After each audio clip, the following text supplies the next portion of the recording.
Are Bold and Beautiful's Ridge/Taylor and Brooke/Bill reuniting? October 4, 2024. Bold and Beautiful's couple shakeup means Taylor won't be the only one with broken heart syndrome. I'll say this for Bold and Beautiful. It knows how to zig when we all assume it's going to zag. And while keeping the audience on its toes is a good thing, it can be problematic when what characters are doing doesn't really make sense to the audience who knows them at least as well as they know themselves.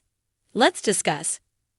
Taylor walks out on Grace, and Bill grills Brooke about her relationship with Ridge. Going, not so fast. We've been repeatedly told over the years that Taylor is a brilliant psychiatrist, no doubt one of the smartest characters on the canvas. So to have her wandering around thinking she's dying after apparently being told so by some rando European doctor, and then adding her own self-diagnosis, makes her look, in a word, dumb. This was especially funny when Taylor insisted, "I live in the world of rational thought and science." I know that, like me, a lot of you probably rolled your eyes when Grace diagnosed Taylor with broken heart syndrome. But it turns out it's a real thing. Heck, one of the passengers on ABC's new series, Dr. Odyssey, was diagnosed with it this week too. One more, and we have a trend on our hands. Unfortunately, the show quickly went from explaining what broke heart syndrome actually is in pretty clear medical terms to Taylor getting it completely wrong, as she later spoke to Ridge as if longing for him was what had caused her condition. In any case, earlier in the week we realized that Taylor wasn't going anywhere. Why?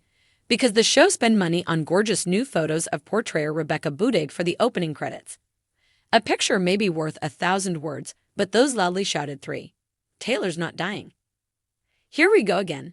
I can't help thinking that Bill might have had better luck with Katie if he'd suggested that she let him prove he's changed.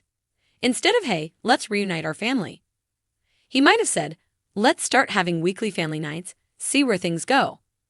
But Brooke Stallion galloped right in there and mucked things up. Of course, that was completely necessary so that we could shuffle up the romances. Sure, it might be nice to try something new, but why do that when we can put Taylor and Ridge back together, pushing Bill right back into the arms of Brooke?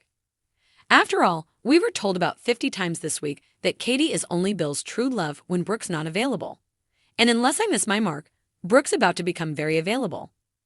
Speaking of Brooke and Bill, I wonder if that secret sex room he had built still exists.